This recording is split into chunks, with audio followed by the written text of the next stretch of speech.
to use it? How far can you go in it?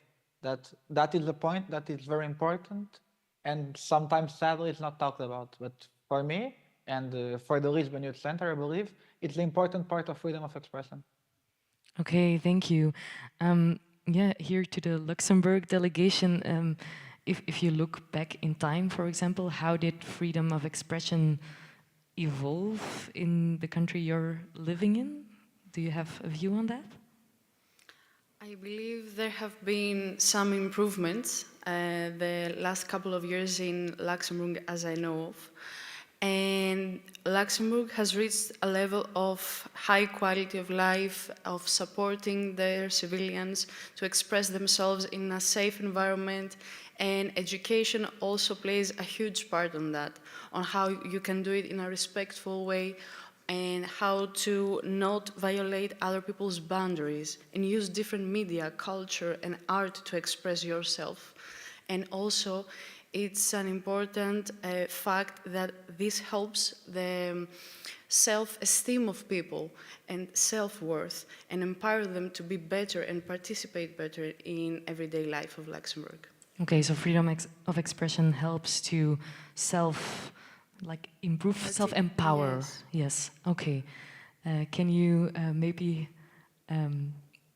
is that also true like in Portugal, in Braga? Yes, I think that here in Portugal, we can all, she was saying, we can all talk to each other and respect different perspectives. How did it evolve to the point where it is now? Do you have any thoughts about that? And what are you listening? Yes? Oh, there might be something wrong with the connection, I guess. Maybe this is a good moment to hear a bit more about the situation in Portugal right now, because Lisbon's podcast is talking about that. I think that there are historical backgrounds here that are still very present nowadays, and that makes it all more difficult, because the ideas, the concepts, society itself, it evolves, but then we are also very, the roots of the older systems, the traditional system. And in fact, nowadays we can see, okay, it doesn't make sense, okay? We should be free to do whatever we like if we are not hurting anyone else directly, if the way we live is not in any way putting anyone in some more difficult situation, then what's the big deal about it? And that's something that it is more difficult to comprehend by the ones who are in power, maybe because they're also from older generations. They are still very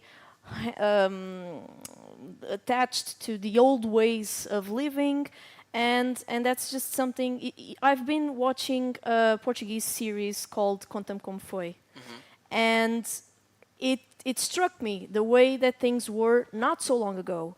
Portugal is now free of oppression, at least in the sense that who is governing us is not fascist or anything. But it wasn't that long ago that freedom of speech was at risk, and not at risk, just non-existent actually.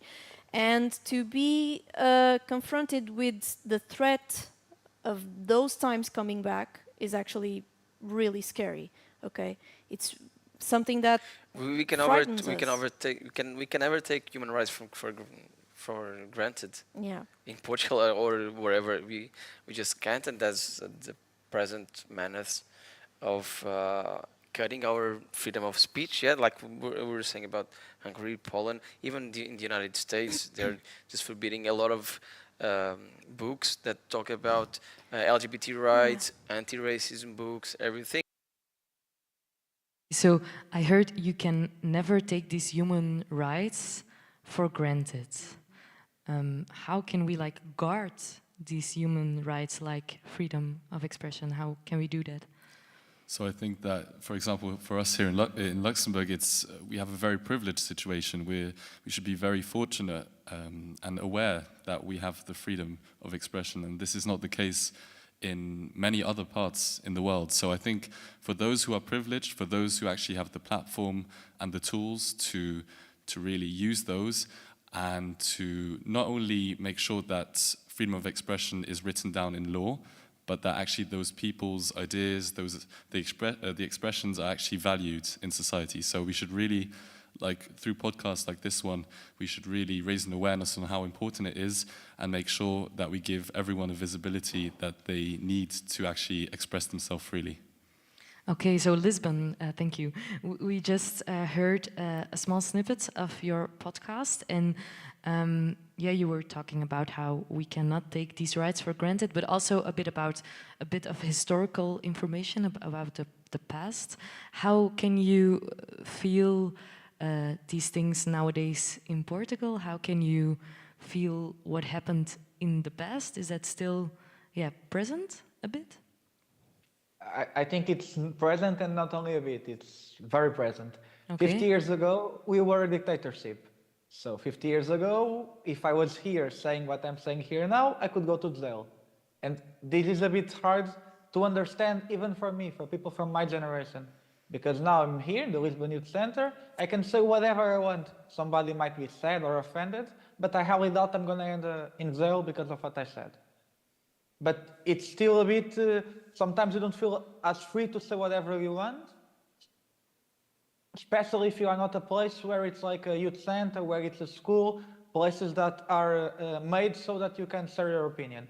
If you are, for example, let's say in a public place, a restaurant or something like that, you might feel a bigger pressure of the old times, as my colleagues from the podcast said, of the old tradition, than you do in places where it's more youngsters.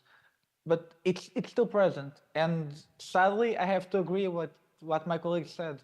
Human rights and freedom of expression is at risk. It's always at risk. But it's good that it's at risk because it means we have them. Yeah. Okay. It means that at least we have them and we can try to guard them. Maybe over to the Braga Youth Center. Is it recognizable for you, everything that your colleague in Lisbon is saying? How do you feel it? Yes, it is. I think that nowadays we have the opportunity to express our ideas, and with that opportunity, we can talk more about these topics, and we can put everyone discussing this important subject. And while discussing, people are more aware of these issues, and while they are aware, they can never forget that we have rights, and we need to respect other people, to respect our rights, and to know that we need to do something about what we think that it's not right. So we have to help other people that sorry, I was distracted. We need to promote discussion. For example, here now we are doing an event where we are discussing with different young people from all country, and we are putting some of these topics in the table and having different perspectives. We are trying to find some solutions to this problem. So I think that's the best way to guarantee that we have our rights and that we preserve our rights. Yes, I can hear that education is a very important key to success in this one. Let's listen to a small snippet of the Luxembourg podcast, because they're talking about crossing the borders from Europe. Okay, let's listen. Being born, like I was born and raised originally in Nigeria. I moved to Luxembourg at the age of 9. So I feel like Luxembourg as a country, because I'm Luxembourgish, I identify as a Luxembourgish Nigerian dude.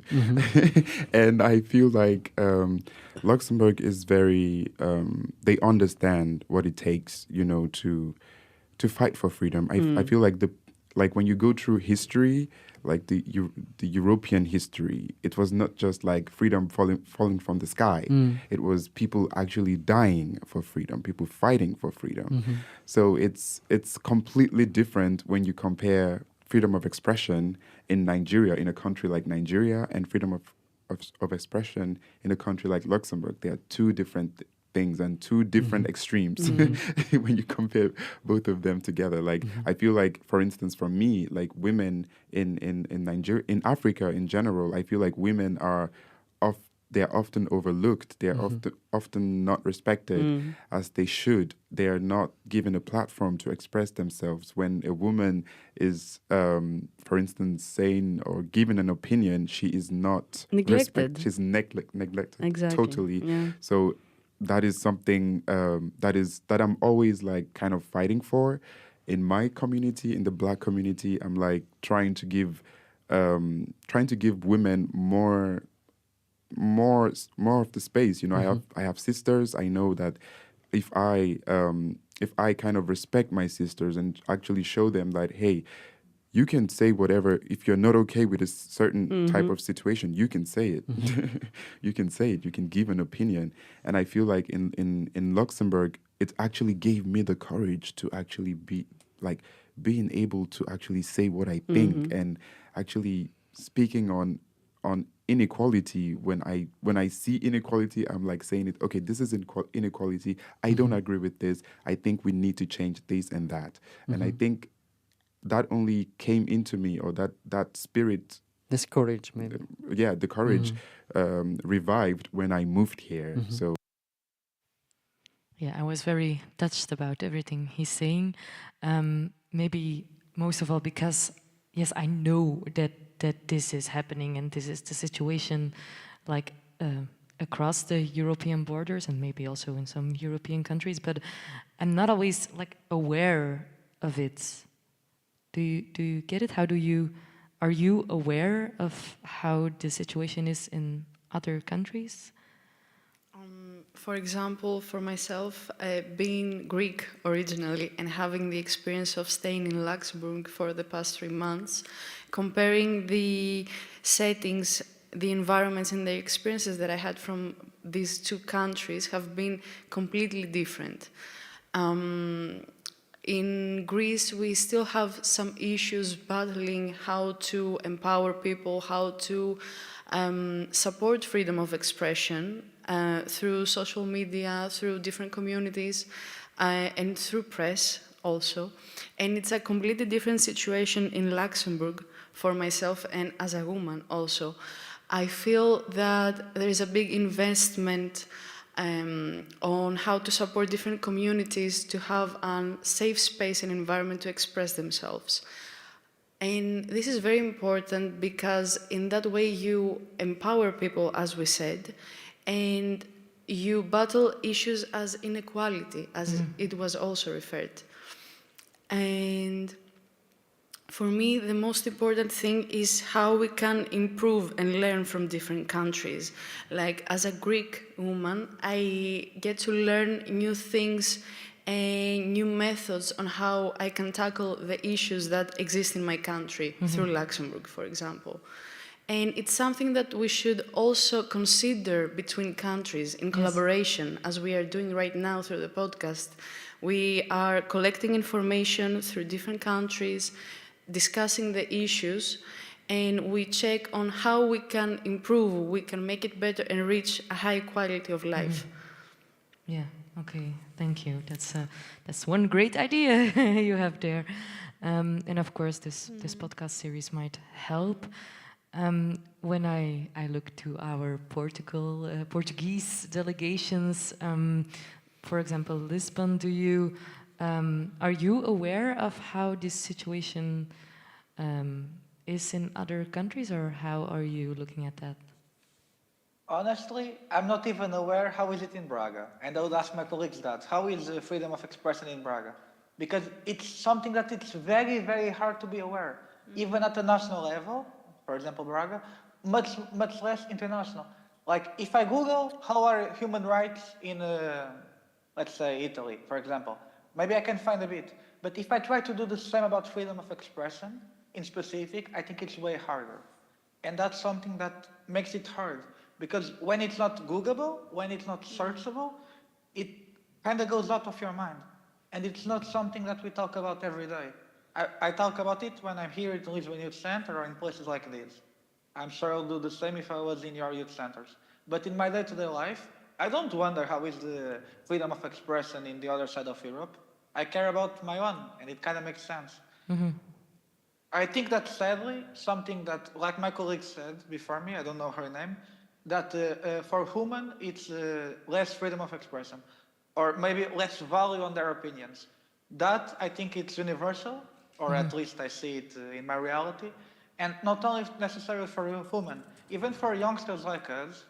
Far too often we have our opinions devalued just because of our age group or of our ethnicity or things like that. And it's a bit sad, I would say. I think we should value the opinions for what they are and not look at the masses. Okay. Okay, thank you. Okay, so I heard that you don't even know how the situation in Braga is, and it's very interesting what you say about when it's not Googleable. It's hard to know something about it. You have to feel it. You have to live it. You have to, yeah, like you, be there and live in another country to experience it. There's, of course, one piece of a podcast of the people in this conversation that we didn't listen to yet, and that is the Braga podcast. So let's listen to a short piece of that one. I don't think that by limiting fake news and misinformation, we are limiting freedom of expression. By limiting fake news and misinformation, we are doing the work that communication is supposed to do. When talking about freedom of expression, we always think about information and knowledge. So misinformation and fake news are against our right to receive this information and knowledge. So I think it comes together, really. I come from a background where I'm used to speaking up and sometimes protesting about things that I and a lot of other people don't agree with. So I'm very used to okay, no matter what other people say, I have the right to do that. I have the resources and the support to be able to say and fight for what I want to fight and what I want to say without bigger repercussions. In Portugal, I don't really think I'm oppressed, but if I censor myself, it's for my safety also, and because I'm not ready yet to fight against that situation. I think right now I am free. Sometimes I don't go so deep into some topics because of the social group that I am having some conversations. I dare to do everything. I dare to do everything. Maybe it could have been like the subtitle of our show. I don't know. Is it? I dare to do everything. Is that how it should be? That everyone dares to do everything? Maybe first I go to the Braga Youth Center itself because yeah, it's their podcast. I don't know if anyone of you was it that said these inspirational words. No, it wasn't any of us. But yes, we dare to do everything. But it always has a but. But if we are respecting other people, of course, so we can do everything we want, but we need to respect the other so they can respect us back. So I think that's the most important thing. So here in Portugal, also answering to Lisbon, and here in Braga, we feel free to say what we really think and to do what we really want. But I think that we always try to respect other people. Of course, that there are always exceptions, but I think that here in the center of Braga, we try to respect others, and while we are doing that, we are free, completely free to speak our minds. So I think that's it. Okay, thank you. Great to hear all that. Maybe just one short question about how did this whole podcast making process evolve? For example, here in Luxembourg, we already saw some pictures. How was it for you to express your opinion in front of a microphone like is happening right now? I can say it was the most exciting and stressful experience for me personally, and I think for everyone, because it was an experience that it was a first time for all of the participants, and to think and express yourself in a normal way. We needed a couple of takes to see what is the material that we want to produce, what is the context, all of that, the whole preparation before the actual take. It was a process that we invested time to organize it. And when the time came, it came quite naturally. We actually started discussing normally between us. We had fun, which is the most important thing, and we were able to express ourselves, which is what was the podcast is about. Yes, of course. Is there something you would take with you from the whole process of making this podcast?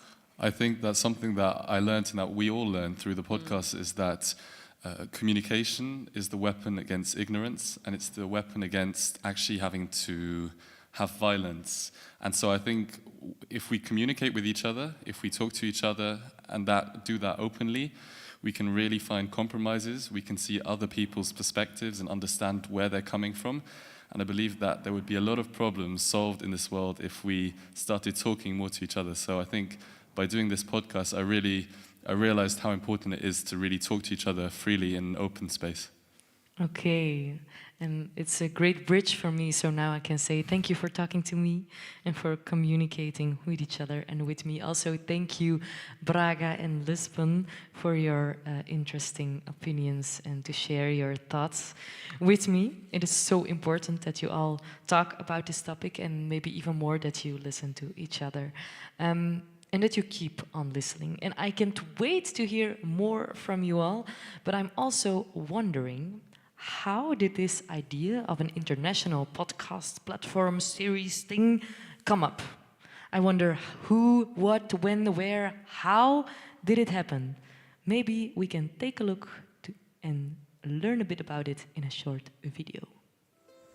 Well, last year in September, there was the annual platform meeting with all quality-labeled youth centers of the Council of Europe in Finland. And during this gathering, we exchanged knowledge and good practices among the youth centers. And as it goes with fruitful meetings, the most interesting part starts when the official part is over.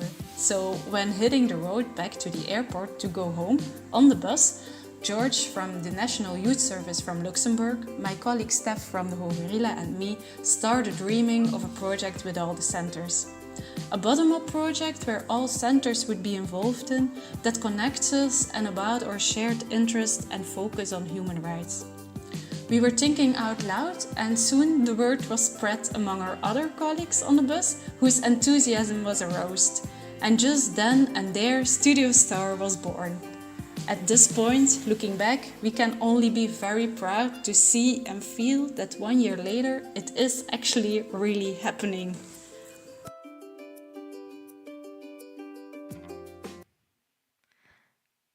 It is actually really happening. What a great stop motion video.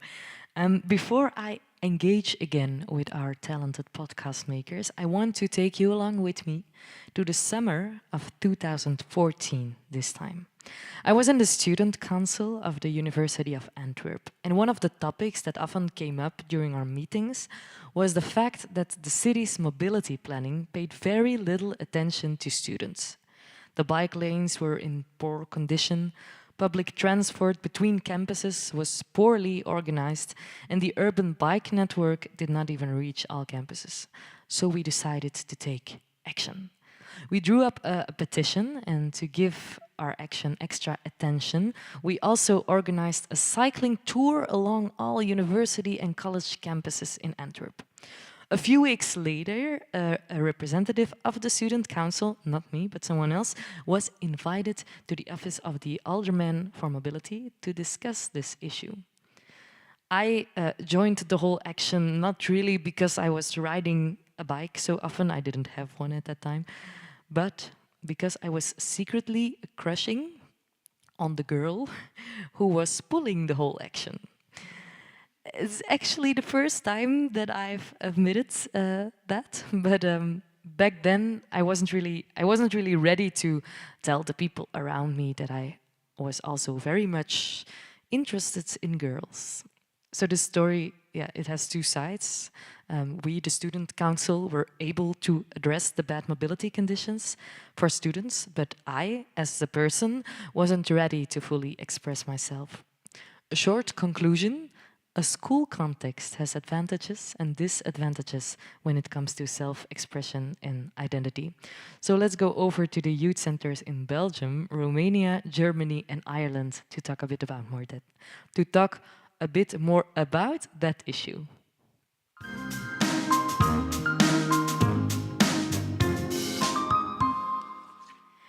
Okay. Um, okay, I'm just checking you out a bit because I was wondering, how did you choose what to wear today? I just looked in my closet and I thought I need something casual, chic, as we call it, to wear chic. at this event. Yeah. Okay, you were here already, Yeah. and you were wearing a black sweater, and now you're wearing a white one. What happened? My mom told me that I have to switch, so. Okay, and why? Because it didn't match fully my personality, I believe. Okay. I'm more of a positive person. Okay. So, yeah. Okay. Yes, you look very positive right now. Thank you. Yes, of course. What I'm trying to address is, how does clothing play a role in expressing yourself? How do you feel that clothing is helping or not to express yourself in your culture?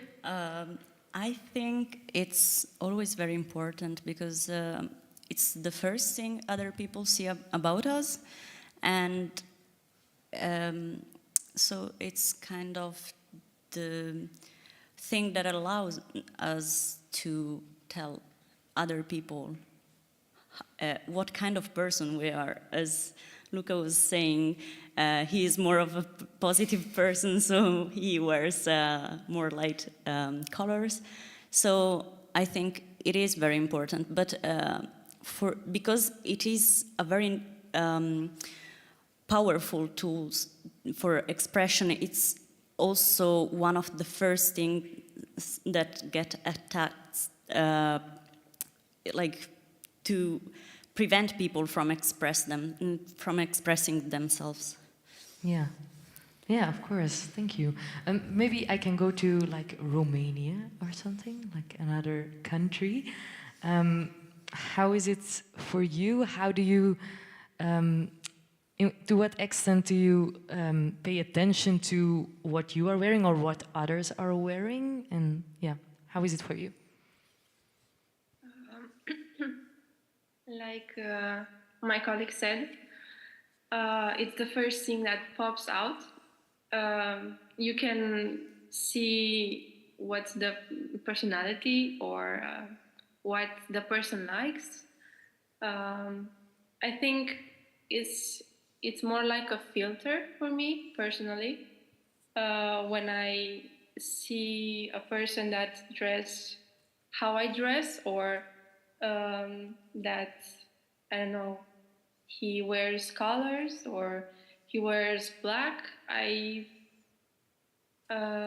maybe it's like, okay, I like this person. I will talk to that person and see maybe we have something in common. So. Okay, thank you. To the people in Ireland. Can you always wear what you want? Oh, I can see that Ireland is not moving right now. So let's go over to Germany. Can you always wear what you want? Well, in my school or in my country, we can basically wear what we want. I don't go to a school with a dress code. In Germany, or a dress code. Every school has a dress code, but with a school uniform. And in Germany, that's seldom that you have a school uniform, but there's not really any restrictions. Also in daily life, or at the Wannsee Forum, especially at the youth center where I'm from, in this context, there's no restrictions. Really, we can wear what we want. Okay, yeah, that's very nice. But let's listen to a snippet of the Belgian podcast in which, yeah, you guys are talking about this dress code in schools. It reminds me of my first high school. I had to change high schools partially because of that reason. Like the dress code was really intense, and so that made it in a way that I didn't feel like I could be myself because I had like to fit in boxes, and I would get these like comments that, oh, dressing this way represented certain things that I didn't agree. Like for instance, I was wearing boots and they're like, oh, you look like you're in the military, or like if you show off your shoulders, then like all the boys are gonna get excited from it. And I was like, that's really not my reality. And so like I ended up just changing schools and went to another school where there was like more respect for the way students dressed actually. And in that first school I mentioned, there was even like a teacher when I was, I think probably 14, and he made a comment one day when I wore a skirt, and I was so traumatized by it that I never wore a skirt again. So I felt that my whole behavior had to like adapt to feel safe, and I couldn't then explore like how I wanted to express myself, dress, behave, because I was so, I guess, stressed about all these dress codes and creepy men. It's not a problem only in schools. Like I was with some friends a few days ago, and we were out at night, and we passed by this girl who was dressed like with short skirt and so, and my friends commented on how she was dressed in a very demeaning way, and I felt so bad, and I was like, that's so fucked up. Like she can dress however she wants. Like, who are you to say anything about it? Small memory now when you said it about men. I don't know if I ever told you, but I was fully red. I had fully dyed red hair, and I was also at night walking to my home, and then actually there were 4 guys, and they shouted from the car, "Hey, handsome girl," to like turn around. Then I really did turn around. I was like, okay, who's calling me? And they were like, oh man, this is a boy. Go, go, go, go, go, go. Okay. Oh, and now I can see Ireland is moving again. So thank you for this snippet. I'm going to Ireland for 1 second. Just to ask, did you hear the snippet of Belgium? Is it recognizable for you? How are you often like have like other people tell you something about how you look or what you're wearing? Yeah, I feel that definitely happens quite frequently. I don't know. It's like, I don't know how to put it into words, but it happens quite a lot. Like, I don't know, a while ago there was like people who would just like go around in their cars honking and everything. And do you keep it in mind that this might happen while choosing what you want to wear to go somewhere? Yeah, because there's definitely a lot of, well, I'd say more females than males that say if they're trying to wear a skirt or something, they're kind of they always wear shorts underneath, or like they're very wary of like the length, or like even like what tops they wear, because there's a lot of girls anyways in Ireland who really like to show off who they are using their clothes and how they dress. And say if they're wearing like they could be wearing a top that they really like, and it's like sometimes the girls really hold back on what they want to wear, on who they feel like sorry, they're holding back who they are because they express themselves the way they dress. So they have to hold back who they are because of people who just go around honking their horns at them or like calling at them or something. Okay, thank you for sharing this. How is this to hear for like the guys here? Yes, Germany. Is that you? No, it was Ireland. Okay, yes, let's stay in Ireland. In Ireland, we have there's a lot of problems regarding like Catholics and Protestants, and people might have a problem regarding like whether they're religion or not, and you have a problem with even going to church or anything like that without having the fear of someone coming after you because of your religion. You also have with the LGBTQ as well. I have friends I've met from Kerry, Corranalogue and Corranalogue that they would be worried going around if they had coloured hair or if they wore a pride flag or anything of the such, because they would be feared that someone would come after them because they're wearing or they're using their freedom of expression in their country. Okay, and do you have dress codes in your schools? Yeah, in our school we have the majority of schools in Ireland, they all have the uniforms that they have to wear, especially if you're wearing black shoes and everyone looks the exact same. You have to wear one earring or one earring, or even in most cases there's not allowed any earrings at all. But even with clothes as well, you can't freely express yourself if you want to wear anything other than your school uniform, because you'll be given punishments. Okay, interesting. And does this dress code restrict you? Especially if it's cold, if you're not even allowed to wear a jacket in majority of schools. So especially in Ireland where it's always constantly pouring, you will never be able to wear like a jacket in a majority of schools unless you get permission from the principals. Okay. Whoa, that's very different from here. What do you think about that? Well, I think that it's really like a big topic, to say so, and that we can approach it from different angles and aspects. And one exactly is the school code, the dressing code that we also talked about in our podcast. And I have to say that it's really absurd when you look at the rules that are obliged upon us, both for male and female, to say so. So I know that somebody, was it Germany, I think, or somebody mentioned that they have the unlimited access to put it into words like that, while on the other hand Ireland has so many restrictions. And then it's not just about self-expression, then it's more about your freedom a bit to say so at your own comfort. There's a difference that I would at least say so if you want to dress in a certain way, if you want to look hippie or something. Yeah, or you just want to keep yourself warm. Yeah, essentially as well also. But if that's your style to say so, then you should not be prohibited to wear anything at all, and that's just the way you are and who you are. That's how you present yourself.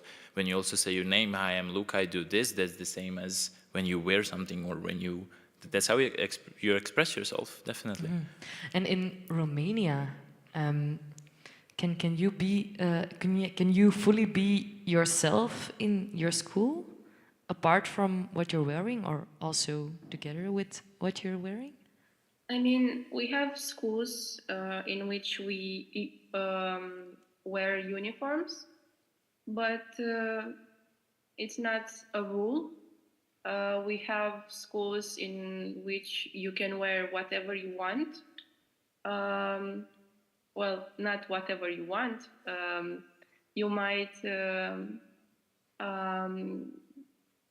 get some 3 days if you upset a professor from how you look or how you dress in school. But yeah, we don't have that big. It's not that an issue in Romania, the dress code in school. Okay, and just you as a person, without talking about this dress code, do you feel you always can express yourself fully? Yeah. In your school? Yes, Yeah. okay. And Romania's podcast also dove a bit into this issue, so let's listen to a piece of it. Well, regarding the freedom of speech, I experienced the lack of it during the high school. I wasn't allowed to speak about the LGBT community or something that was like taboo, like not only the LGBT community or feminism or any other stuff like that, but the things that were considered modern by the community of the high school. So if I would have had an opinion that was different, modern, I would have been kind of silenced because you should never talk about that. It's weird, it's different, it's modern. You should only talk about traditional things, obedience to the directors, to the principals, to the teachers. So kind of that was my experience during high school, and I still feel it today. And the social platforms online, on Facebook, on Instagram, with like the community of our parents. I can never feel safe or having the freedom to speak my opinion, my modern opinion with them, because I would be silenced or judged or, you know. Okay. Anyone in this conversation has anyone ever had? Did anyone ever have been silenced or judged in a school context? Anyone of you all in this conversation? You can raise your hand or make a sound. I'll take that as a no. Has anyone seen something like that happen? Oh, okay, there is one. Sorry, I didn't really see. Yes, of course. Tell me all about it. When were you silenced?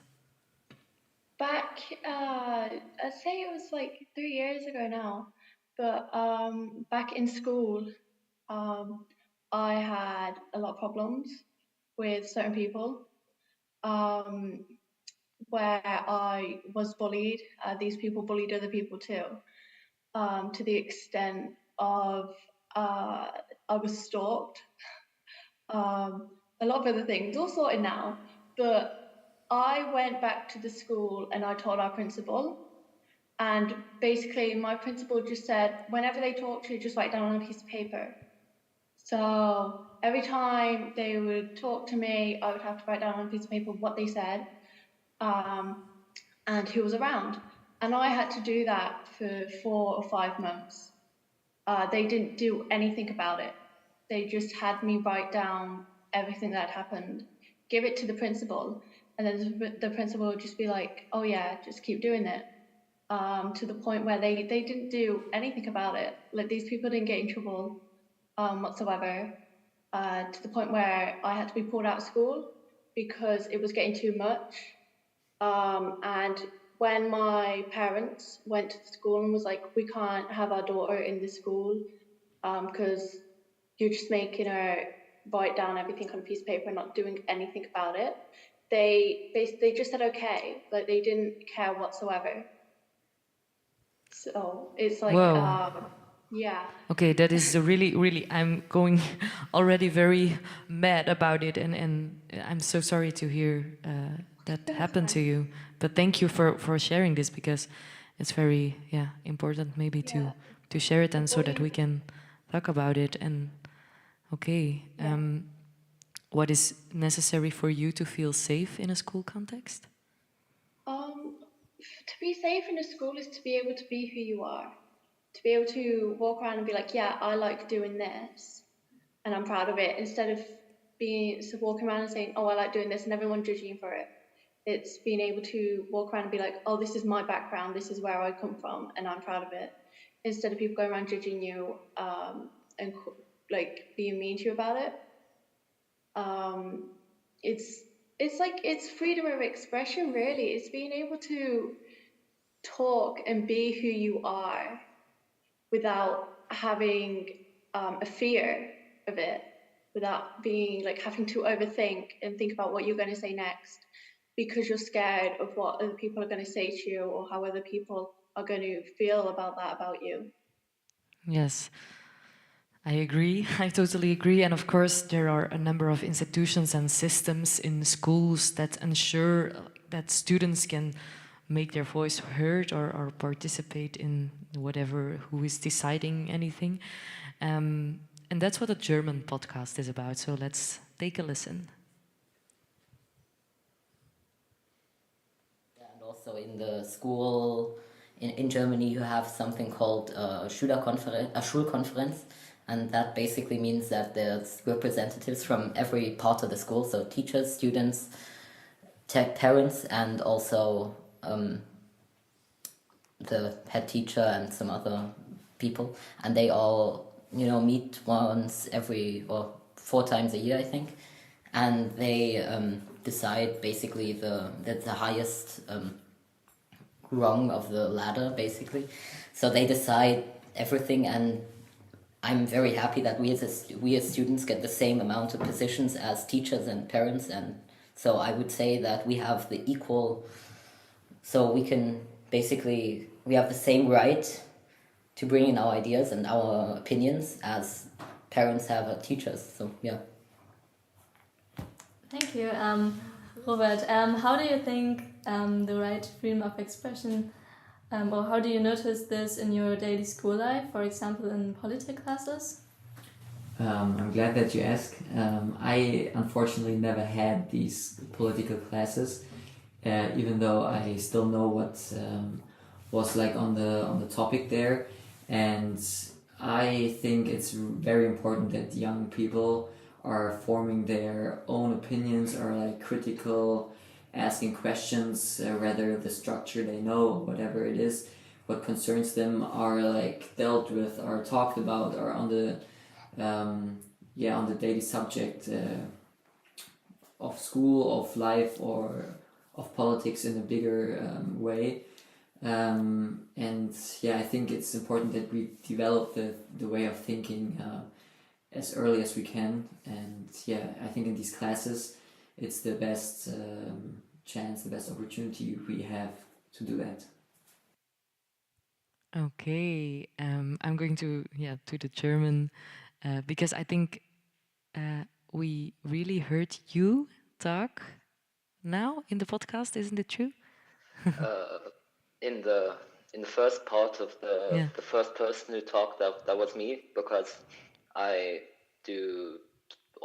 do school politics, you could say, in my school, and also at the Wannsee Forum, and in general just try and represent the students of my school as much as possible.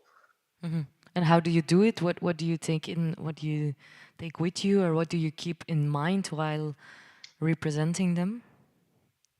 Well, first of all, I mean, I think the most important thing to remember is that a school is, most of the people at a school are the students, and they have have to have a bit, they have to have the right, the freedom to of expression, to say something in the school, to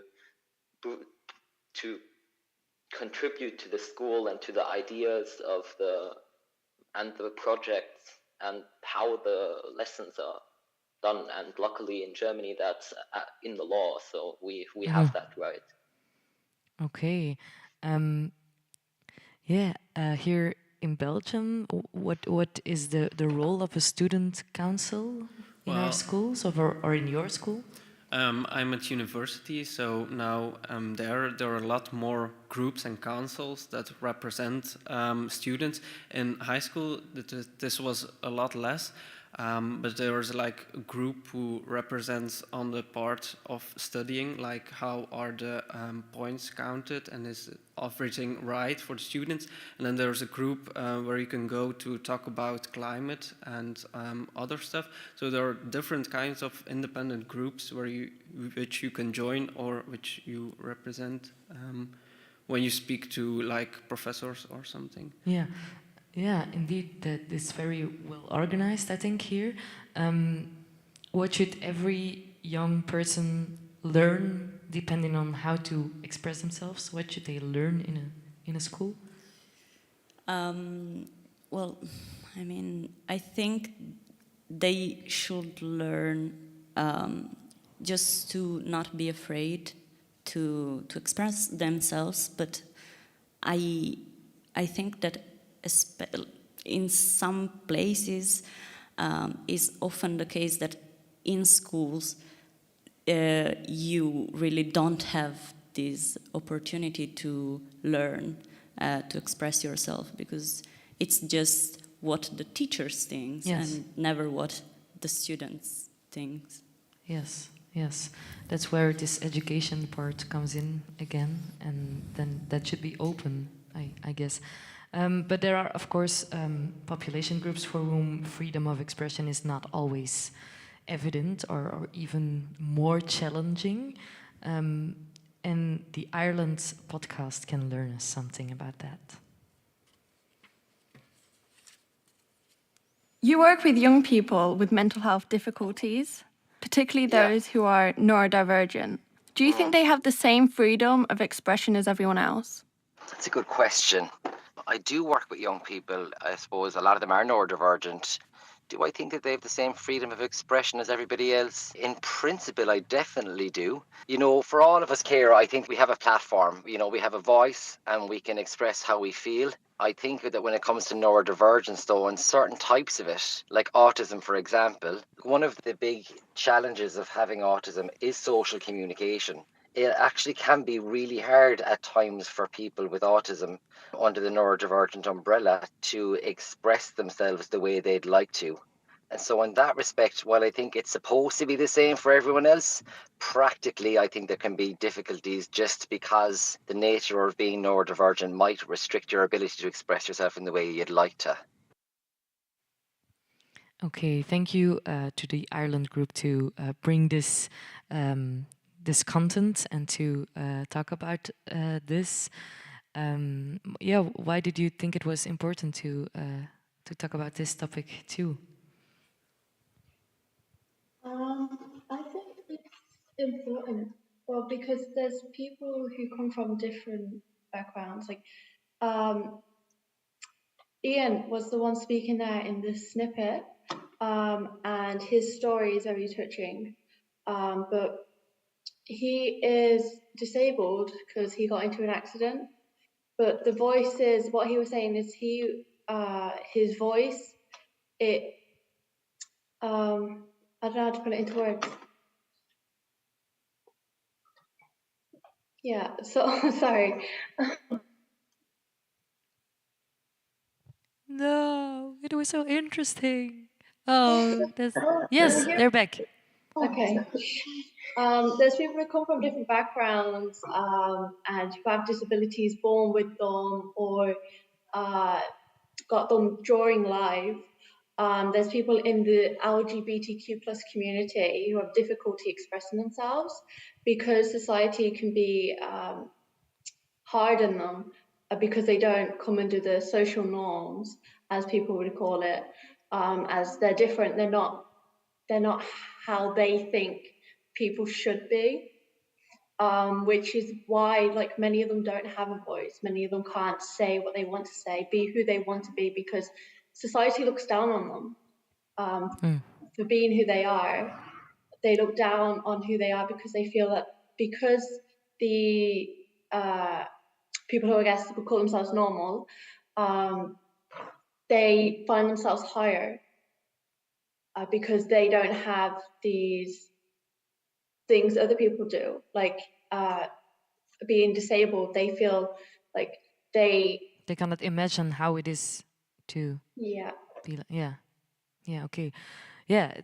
So thank you for bringing this up, because I was also wondering, but I think it's important to say that without going to like a savior complex or something, I was just wondering how can, for example, people that are not neurodivergent or not disabled or are on the spectrum or something play a role in like helping them to more freely express themselves. What can we do? What do you think?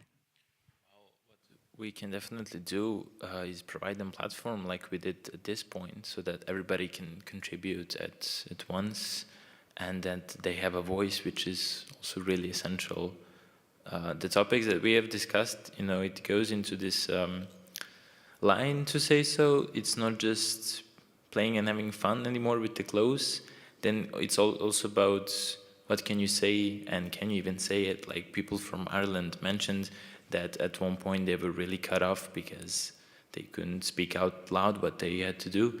And in Simon's case, you had like a council to say so, where people could speak up and contribute to this idea. But what happens if you don't have one? What do you do then? Then in that scenario, you really have to work up on yourself and to take initiative on your own a bit. Like you mentioned that, okay, it's possible just to be yourself. But it's a difficult task, you have to admit, especially if you're on your own. And then what would be the best is just to stick with people who are similar to you and to, let's say, start a bit of a movement that you can build on. Is it our responsibility to do that? I believe yes, especially if you see a problem and you ignore it, you're also a part of the problem then. Okay, thank you for these wise words. Romania, how are you there?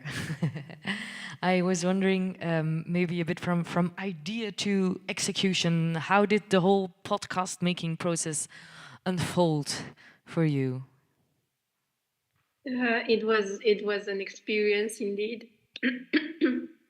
um, it was nice to get to talk with people and to see their perspectives and their experiences. I knew the people. I knew the young people that came to our table. But it was fun to see them in another light. Um, and it's indeed a broad subject, and we tried to check all the topics. It was an experience, a nice one. Okay, you enjoyed it.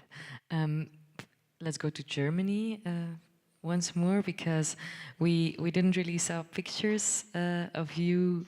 And how did you make your setup? How did it went for you?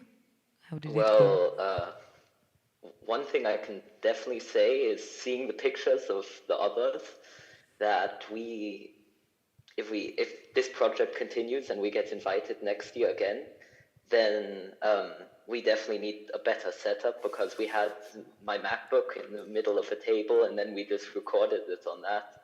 And then one of us edited it. We didn't really think of taking pictures, or because we have a youth, like a youth participation group of the Wannsee Forum, and we were the ones who done this podcast at our 3-day seminar over a weekend in the evening. And if you listen to our podcast, and in the first bit you'll see that it's more bricky and not really that flowy, but then halfway through we get into the rhythm, and then it was definitely an experience. Like You're Romania really said, selling it right now. Well, I can definitely recommend all of the podcasts. I think I didn't hear them. I only heard my own, but I think every one of the podcasts is good. I'm going to listen to all of them. Yes. Oh, that's so great. And here, these Belgian guys here, you were like, I saw the picture, you were eating in front of the microphone. So what's that all about? To have the full experience, we went to dinner and we brought our food to the table where we were recording, to make it immersive and to have some of the eating sounds, because we are as like a dinner with friends. That's a bit of our theme. And to immerse the listener into that, we just ate to have the natural pauses and rhythms of a dinner conversation. Okay. What do you take with you of this whole process? First of all, the relationships that were born there, because I didn't know any of them before, and now we are all friends, and we hear from each other every day, so that's for sure. And everything that I learned during the process, everything about human rights, freedom of expression, but also about making a podcast, because it's not something you do every day. No, indeed. But maybe you will do it one day, once again, or maybe twice, or a lot of times. We don't know. Thank you for sharing your experiences. Thank you in Ireland, Germany, and Romania for sharing your thoughts and opinions and stories. We've already listened to so many interesting cultural and personal approaches already. But yeah, I would love to have some more visual proof that this all actually happens. We can listen to the podcast, of course, but can we also see how this Belgian podcast, because yeah, that's where we are, was made?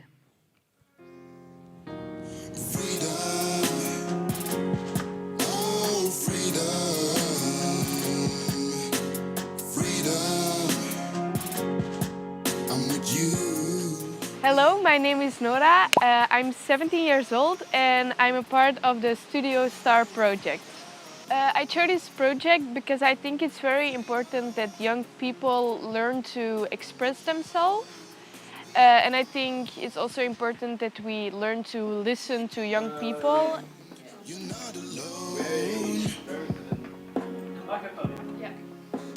I am Wederik de Bakker. I make audio and I'm here today with my friend and colleague Frederik de Klerk, who is there folding a cable.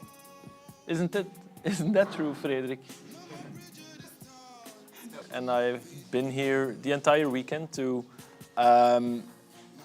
create podcasts with young people for a project called StudioStar.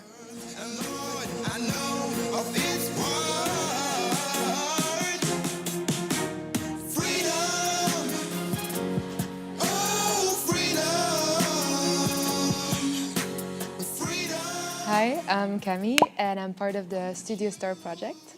I found that it was a really cool opportunity for young people to have a voice and to get to exchange on important topics such as human rights.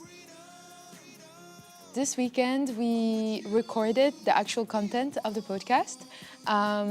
So we went over a few subjects more concretely that we found relevant and that we had things to say about. And then came the part for more like scripting, exactly what came first, what came next, and trying to make something coherent.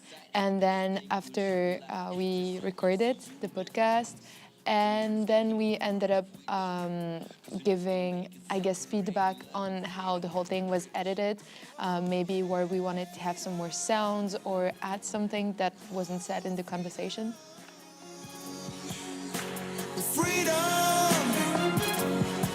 I'm with you. The song you were hearing during the video was Freedom by the Luxembourgish singer OK. Before I engage again with our talented podcast makers, I want to take you along with me to the summer of 2023. After 2 weeks of hiking in the mountains of northern Italy, my girlfriend and I were heading home. My girlfriend takes the wheel and we set off. But after less than 30 meters, we stand still again. The car has a deviation to the left and we had a flat tire. In an Italian mountain village consisting of a church and one street containing one B&B and one restaurant. That was a great adventure. But a big Dutchman who was also staying at this one B&B in the one street comes to help us. And he puts on the spare wheel that was stored in the back of my car for over 10 years. I didn't really know about it actually. And we drive to the nearest tire center, and a very friendly Italian man tells us that he is almost sure that someone cut into our tire with a knife. At first, we can't believe what he tells us because we really don't know who could have done that and why. But then we start thinking. We were in a very conservative Italian mountain village, very small one.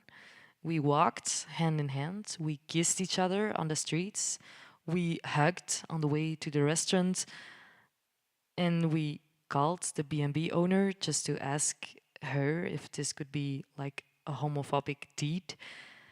And we really don't know if it was the case, but she confirmed that this could be the case. And I was really devastated about it. And when we got home, I wrote a text and I shared this story on my Instagram profile. I got a lot of warm and sweet reactions there. I had hearts and rainbows everywhere. And that made me think that sometimes social media is hard and fake, and sometimes it's a safer space than the real world. And of course, social media is also a topic that we have to discuss when we're talking about freedom of expression in this day and age. So let's see what the youth centers of Finland, Greece, and Bulgaria are thinking about all this.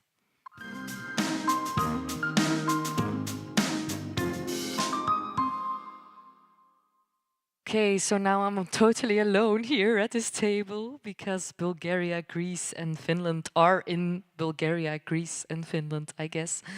Um, let's go to Bulgaria first. How would you describe the social media landscape in your country? Well, I think the social media landscape in Bulgaria is complex because there is a lot of challenges and, for example, hate speech in some platforms. But on the other hand, they provide an opportunity for young people to express themselves and find support or people who are like-minded when the thing regards a more social topic that may be controversial, such as the one that you mentioned with LGBT issues, or in Bulgaria there is a particular um, tension between people and the Roma community. So it can be a useful tool to promote values and tolerance. For each side of the conversation, I guess, or the conflict, maybe sometimes. Um, to Greece, what kind of influencers are popular in your country? Are there any influencers that you are following, maybe? Well, personally, I don't use a lot of social media, but in general, in Greece, uh, especially young people, are using so much social media and follow influencers, of course, and which are influenced by American influencers. But in general, in Greece, youngsters are so into social media. They are using their phones in their schools, for example. Now they are doing so much TikToks. Yes, that's a phenomenon here. Sounds very familiar. And you mentioned you don't have any social media. So I have, but I don't use. okay, and I can mean, you I don't explain a post. bit more why you don't like to use it? Um, I I haven't think of it, but more or less I'm not used to it, or I don't have that much good camera in order to post something. I don't know. Um, but I prefer to talk in person with others Okay. than to just post something on Facebook or Twitter or Instagram.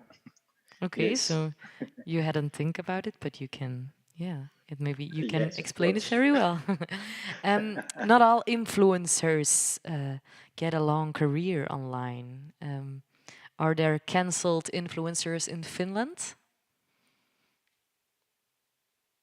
A very good question. Cancelled influencers.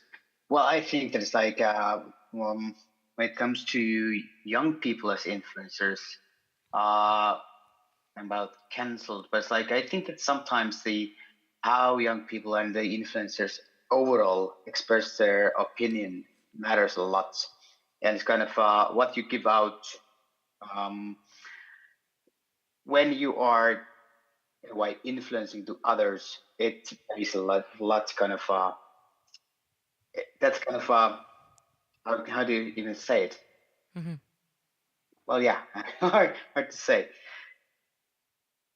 Yeah, okay, yeah, it comes with a certain responsibility, Yeah. and yeah, this whole cancel culture thing, I brought it up, of course, because it's a part of the Finnish podcasts. They have been talking about that concept, and we are going to listen to it.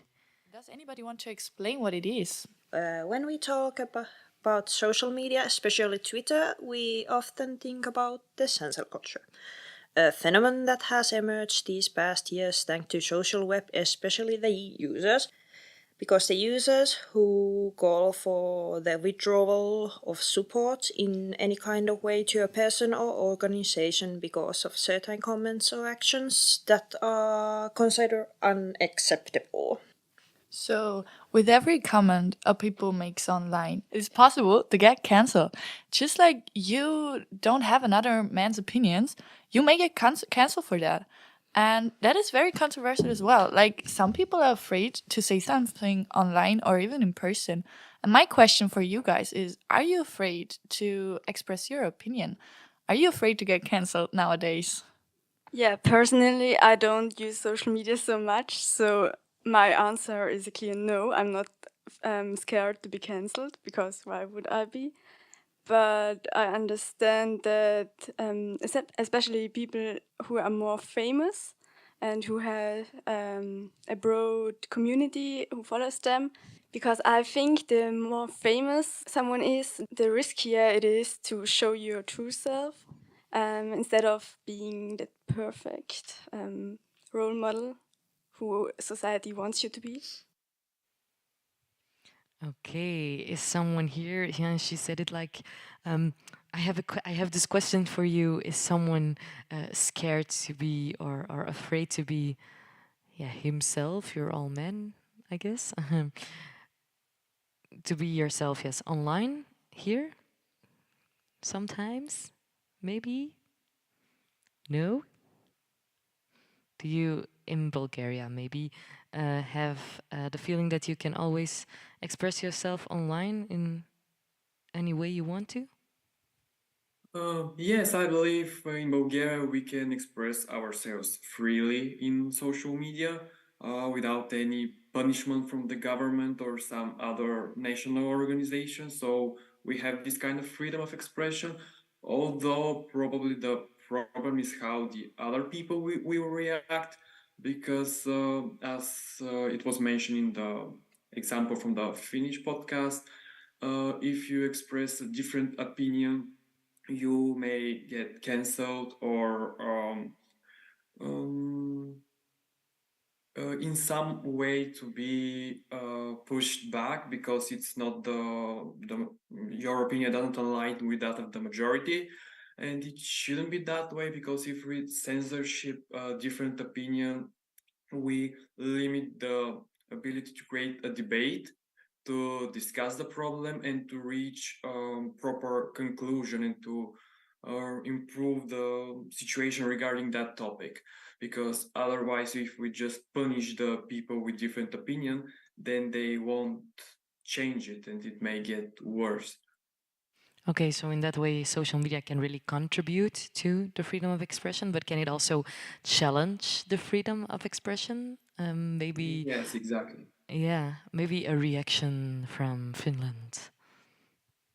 Yeah, I was thinking about the what came from Bulgaria about the debate, and it's like, is it really a debate of different opinions, or could it be more like a dialogue between two different opinions? So meaning that we are learning or creating more understanding about different kind of opinions, ideas, and so on. So kind of answering to a question with a question. Yes, you did. So I'm going to ask you another question. When did you, for the last time, um, when did you for the last time share your own opinion on something important online? Something important online. I think that today I was sharing my opinion about well, to a question about an activity that I'm going to start tomorrow, and my opinion about youth changes and so on. But so yeah, today. Maybe be a bit more specific, but now my interest is awakened. Yeah, we were talking about young people's participation to the process of youth exchange. So basically, my idea is that young people are the ones working for the projects, and we as adults, as youth workers, are there to support the young people. And I think that some people might have a different opinion about it. That maybe they are leading the process and they're dragging the young people with them, and I was sharing my opinion about it. Okay, thank you. Greece. Um, okay, first question. is it easier for you to share your opinion online or in real life? I think I already know the answer, but just to be sure.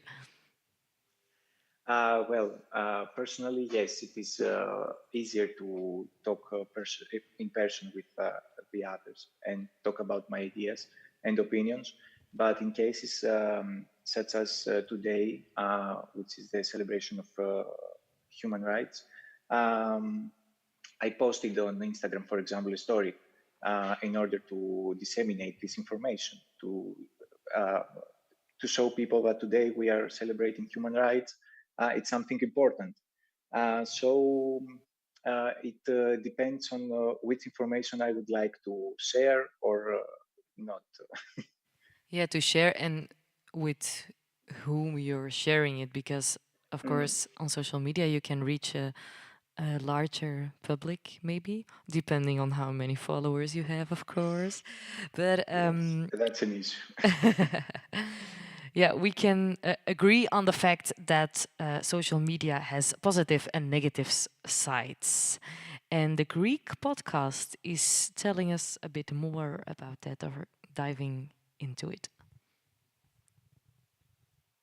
Freedom of expression is just one value. It has often has to be weighted against values like respect and for diversity and inclusivity. Okay. Yes. This balance thing, you mean? Yes, yes. I mean, when you want to say something, maybe you don't want to offend someone, but with your words, you may Do it. actually, yes, do it. So, Without yeah. having the intention to do this, you mean? Yes, yes, and you don't have the consequences, even if you Yes. say, for example, a bad thing for someone. Okay, yes, I Yeah. totally understand.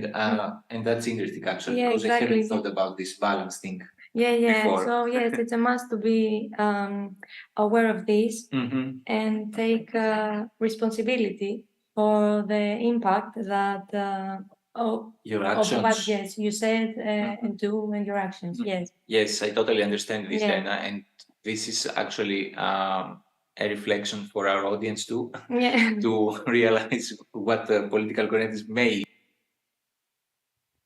And let's go immediately to the Bulgarian podcast snippet, because sometimes you can't even decide for yourself what you're sharing on social media, because other institutions like companies are doing some censoring. And I want to take that also on the table. So let's listen to the Bulgarian podcast boys and what they have to say about it. I believe what most of the social medias are doing, they're sort of hiding themselves in a way by saying, okay, we need to remove some of the content out of the whole picture because it's harmful for you, it's not good, it's saying bad words, or maybe it's not right for the social media. But then again, maybe sometimes that's not exactly the case. What do you think about that? So, in order to not be censored, you need to be rich, buy yourself on social media, and say, "That's me." Yeah. Well, Yeah, usually the rich ones are the people who have more freedom and can express themselves more freely without feeling any restraints from the government or some other factor. Although there is Donald Trump who was banned from some social media, so it's not always the case. But I agree with what Nasco said about censoring some opinions, which is is in conflict with the right of freedom of expression, because everybody has the right to share their opinion, and having a different opinion is not something bad, because by having and sharing our different opinions, we can the human development is kind of dependent on this kind of competition. Exchange, yeah. An exchange of different opinions, because if everybody thinks the same, then how are we going to evolve and how are we going to progress if we agree with everything? Yeah, if you comply with everything. Okay. Does anyone in this conversation has experienced censorship on social media? Just a moment to think. No? Or self-censorship? No? Yes. Well, Finland is I'm thinking moving. about self-censorship. Well, it's a very good question. It's about what do we want to express? What do we want to tell others? What do we want to share? And is it always worth of sharing? Is there things that we can keep to ourselves in a way? That's like sometimes I have the feeling about social media. It's kind of a whole thing that it's like a picture didn't happen. So this kind of a thing is like, well, it did happen, or but do I need to post? So this kind of a censorship, maybe. Okay, pictures are didn't happen. I think someone here, maybe in Greece, will disagree on this. About what? About the About pictures? this pictures are didn't happen thing.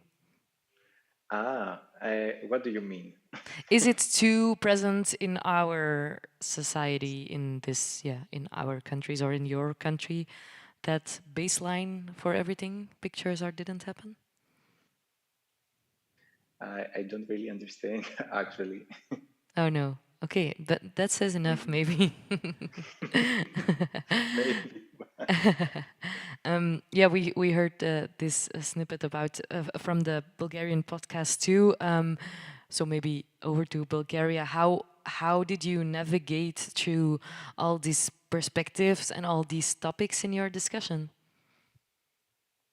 Well, initially we did some kind of a script on what to cover in the podcast, but at the end we just go with the natural flow of the discussion.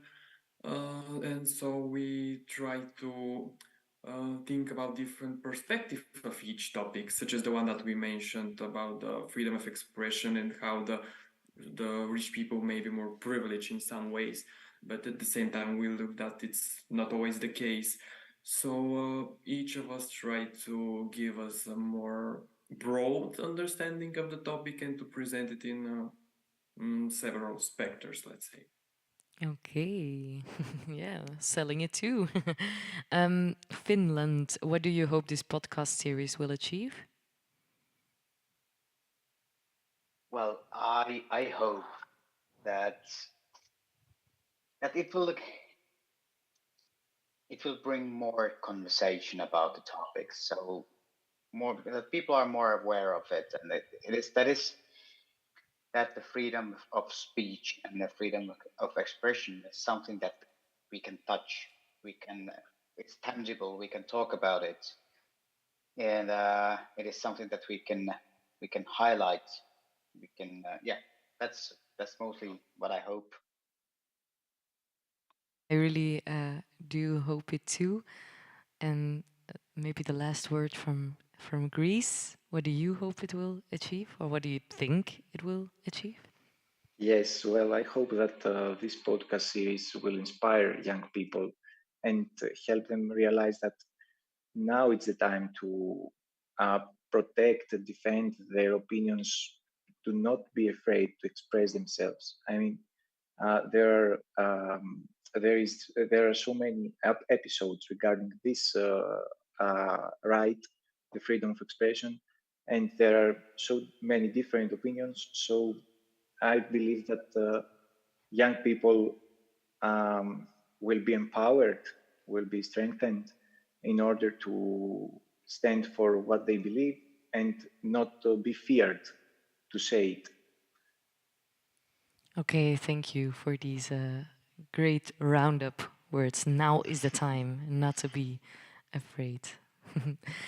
Thank you all for this conversation. And I think after hearing all these stories and seeing all these experiences and watching how this project evolved, this might be the perfect time to round the discussions off on a high note, and that is with music. And that music is delivered to us by Ireland, because who else are the heroes of the Eurovision Song Contest, right? So let's listen to Faye O'Sullivan and her beautiful song.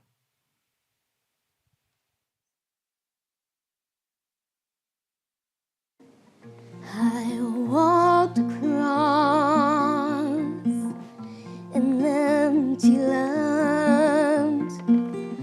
I knew the pathway like the back of my hand.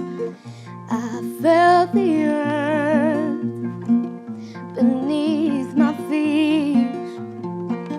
Sat by the river and it made me complete. Oh, simple thing, where have you gone? I'm getting old and I need something to rely on. So tell me when gonna let me in. I'm getting tired, I need somewhere to begin.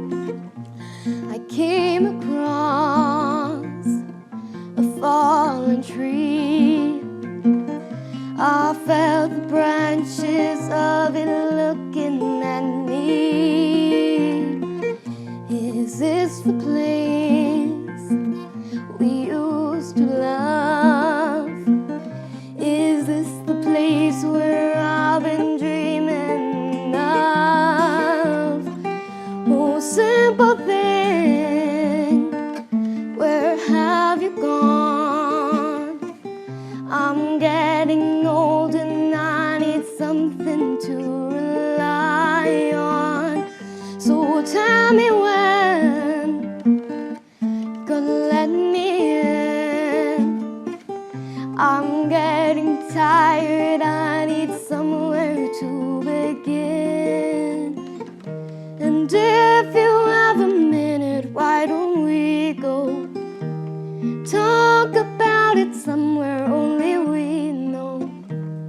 This could be the end of everything, so why don't we go somewhere only we know? So why don't we go somewhere only we know?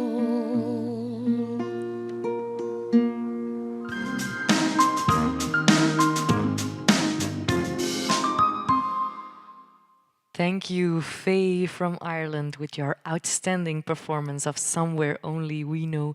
We are all touched by your voice. And we are already, of course, also a bit in a festive mood. But the real reason to party still has to be launched.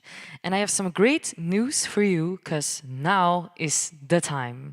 So let's present. We are actually at the Eurovision Song Contest, and the voting is about to end. And yes, of course, we are all the winners. We'll count together from 10 to 1, and then we shout launch, and on that very moment a button will be pushed, and it makes sure that the StudioStar podcast series will be online and for everyone to enjoy and to learn from. So get your celebration materials ready, maybe, because that's important. And also, I like to everyone here in the studio to join me here on stage. Okay, I see some glasses, I see some Christmas decoration, I see some flags, some teddy bears. Okay. Okay, let's go, right? We will be counting from 10 to 1, and then we will be shouting lounge. 10, 9, 8, 7, 6, 5, 4, 3, 2, 1, launch! Woo! Woohoo!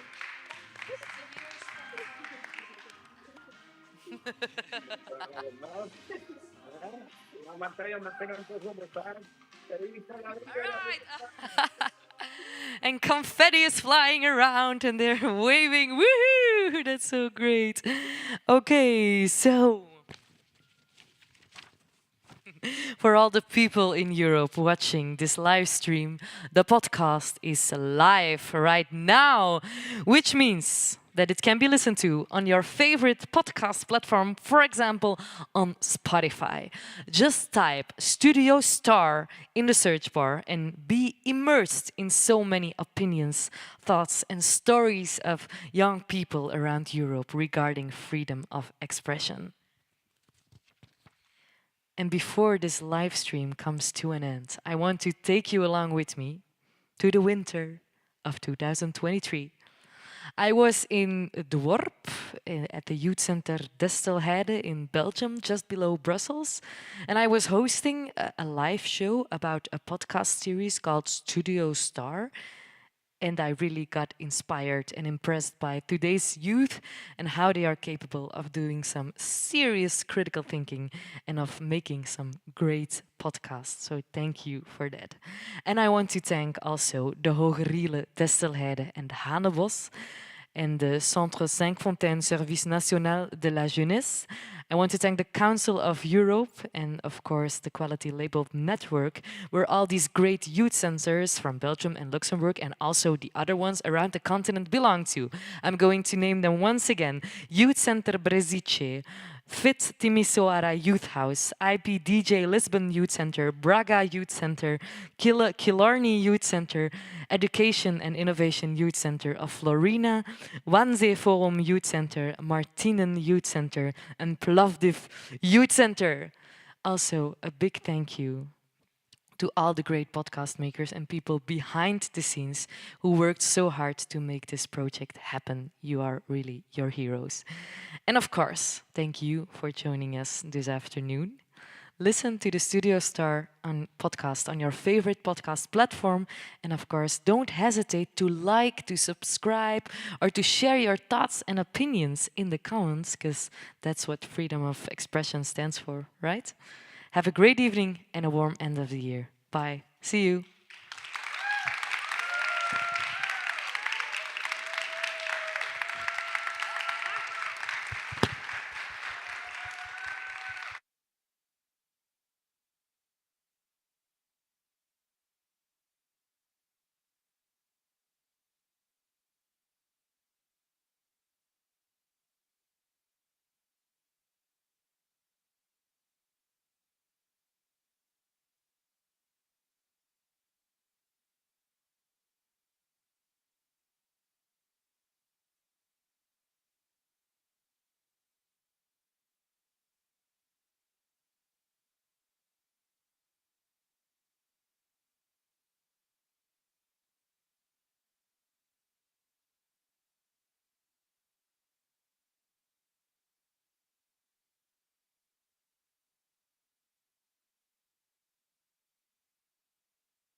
It's done.